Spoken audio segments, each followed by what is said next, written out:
Mheshimiwa Spika, baada ya kazi hii nzuri iliyofanyika, na mambo mawili makubwa ya kushauri. La kwanza, baada ya kazi hii nzuri iliyofanyika, idadi ya Watanzania kwenye taasisi za kimataifa imeongezeka. Tunayo mifano mingi, tumeenda kwenye uchaguzi, tumechaguliwa, lakini wale wanaoteuliwa na kadhalika. Nataka kuomba wizara hii tusaidie jambo moja.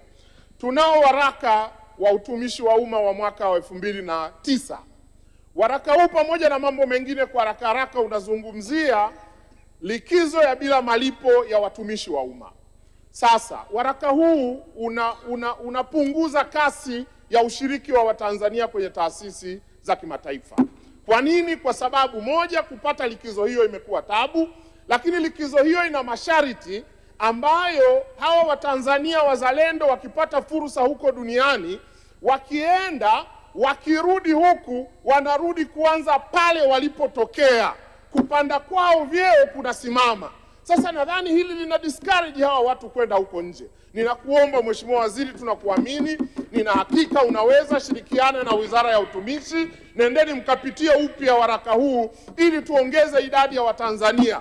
Badala ya kuwa discourage kwenda, tuwa encourage kwenda, kwa sababu inatupa fursa ya sisi Watanzania kutumia wanachama wetu kwenye taasisi hizo kuhakikisha mambo yanakwenda. Mheshimiwa Spika, swala la pili, ujenzi wa nchi ni historia na unachukua muda mrefu, na katika historia hiyo kuna uwezekano wa kupitia milima na mabonde, nyakati njema na nyakati mbaya, nyakati nzuri na za furaha na wakati mwingine nyakati za huzuni.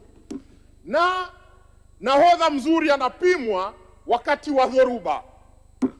Nchi yetu imekuwa na miongo kadhaa ya kujenga historia yetu na mahusiano yetu na marafiki zetu.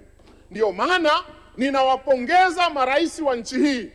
Katika misukosuko, katika raha, bado diplomasia ya nchi yetu imeendelea kushamiri.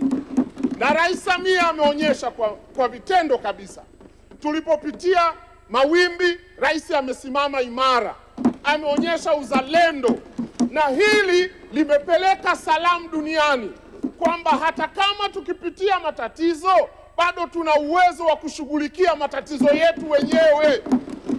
Na hili limempa heshima rais wetu, na hili linatupa sisi kumuunga mkono rais wetu kwa kazi anayofanya. Sasa nataka kuiomba wizara mara kadhaa tuwakumbushe marafiki zetu kwamba tuko tayari kushirikiana nao kama marafiki zetu kuzitatua changamoto mbalimbali tunazopitia, lakini muhimu wakumbuke, nchi hii iko huru, ilipata uhuru wake. Uhuru wetu hatukupewa kama zawadi, tulipambana tukapata uhuru wetu. Tuko huru, wa uheshimu uhuru wetu, tunaheshimu mchango wao, tunathamini mchango wao kwa kushughulikia changamoto tulizonazo, lakini waje wakijua nchi iko huru na wa uheshimu uhuru wetu. La pili, marafiki zetu waje, lakini muhimu wakumbuke, wasitumie changamoto tulizonazo kutunyanyasa, kutukandamiza, kutuonea, kutudhalilisha. Watumie fursa tunaowapa ya sisi kufanya nao kazi kwa heshima, nidhamu na upendo. Nchi hii tumekuwa na mahusiano na hawa marafiki kwa miongo kadhaa. Changamoto za siku moja, mbili, tatu haziwezi kupima uhusiano wetu na wao kwamba eti ndio msingi wa uhusiano wetu. Na nataka kuwaomba Watanzania, historia ya nchi hii itajengwa na Watanzania. Tulinde nchi yetu kwa wivu mkubwa, tuitetee nchi hii kwa wivu mkubwa.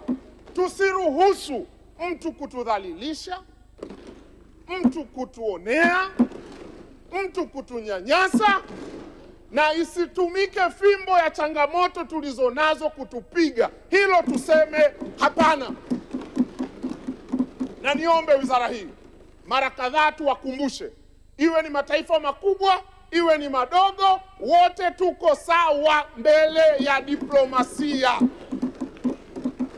Kwa hiyo waje tushirikiane, tufanye nao kazi. Na waziri, umefanya kazi nzuri, umetembelea mataifa kadhaa na hakika utakwenda kwenye mataifa mengine.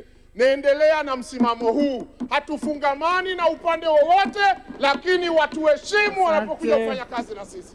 Wazingatie hii nchi ni huru, wahakikishe kwamba wanaheshimu uhuru wetu, watuheshimu, wasitudhalilishe, watutendee haki. Mheshimiwa Spika, naunga mkono hoja. Asante sana na kushukuru.